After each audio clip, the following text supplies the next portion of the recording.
수많은 자기계발책을 읽고 동기부여를 받고 성공 법칙을 배웠는데 왜 성공하지 못하는 걸까요? 의외로 이유는 단순합니다. 성공 법칙을 알면 긍정적으로 생각하고 목표도 적을 수 있습니다. 그런데 성공하기 위한 단 하나가 부족합니다. 바로 행동입니다. 성공하면 좋겠다, 돈이 많으면 좋겠다, 이런 생각은 누구나 합니다. 그런데 행동을 한다는 것은 현실 세계에 발을 붙인다는 의미입니다. 간단히 말하면 제대로 돈을 번다는 이야기입니다. 이 이야기는 간다 마사노리가 해준 짧지만 뼈 때리는 명언입니다. 행동만이 현실을 바꾼다. 행동하는 사람은 목표를 실현할 확률이 비약적으로 높아진다. 행동을 하려면 당장 현실에 변화를 줘야 합니다. 회사를 그만두는 정도의 큰 충격은 아니더라도 아침 일찍 일어나거나 퇴근 후 투잡이라도 해야 됩니다. 그런데 쉽진 않습니다. 현실을 벗어나지 못하는 이유는 현재의 안전지대를 벗어나기 두렵기 때문인데요. 비상식적 성공 법칙의 현실과 미래의 분석과 제 생각을 함께 설명드리겠습니다.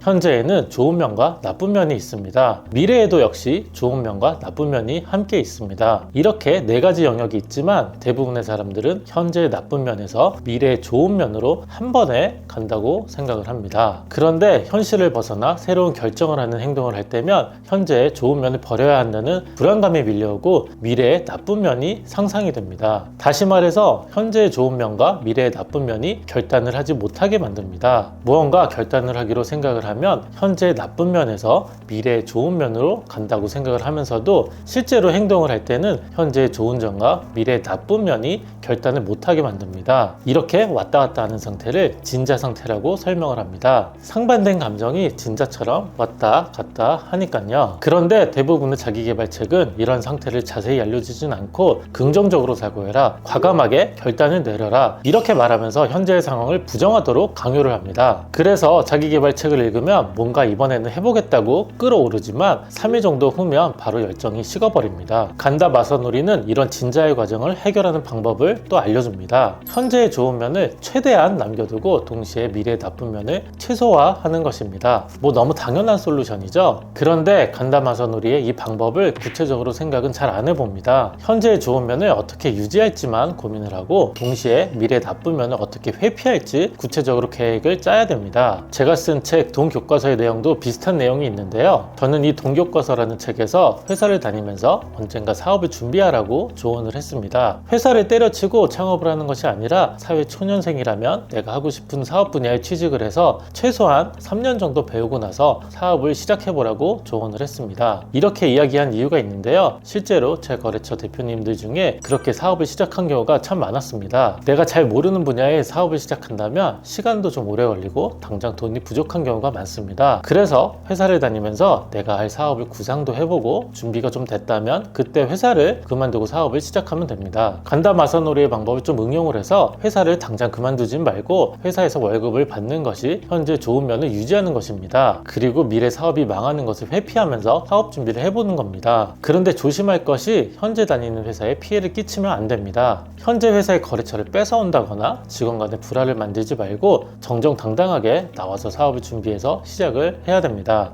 그리고 간다 마사노리는 미래부터 역산을 해서 현재의 행동을 결정하라고 또 조언을 해줍니다. 5년 후, 2년 후, 1년 후, 6개월 후 이렇게 앞으로의 모습을 상상하면서 내가 지금 해야 할 일을 역산으로 계획을 하고 목표를 세워야 됩니다. 제가 쓴 책 동교과서에서 리스크를 줄이는 방법으로 미래의 상황을 구체적으로 생각해 보라고 이야기를 했습니다. 리스크를 줄이기 위한 방법인데요. 상가를 투자하는 경우에 투자하기 전에 이 상가가 공실이 생긴다면 어떻게 공실을 채울지 구체적인 플랜 A, B, C까지 채우고 나서 투자를 실행을 하는 겁니다. 미래의 위험 상황을 상상하고 현실로 적용을 해야 구체적이 되고 리스크도 줄일 수가 있습니다. 물론 생각처럼 다 되면 좋겠지만 리스크를 예상하는 것만으로도 리스크가 아니게 됩니다. 물론 실천하고 행동하는 것이 쉬운 일은 아닙니다. 하지만 저는 지금도 여러 가지 일에 도전을 해보고 있습니다. 간다 마사노리의 이야기 다시 한번 실천을 해봐야 되겠습니다. 오늘 이야기도 오디오북으로 활용 한번 해보세요.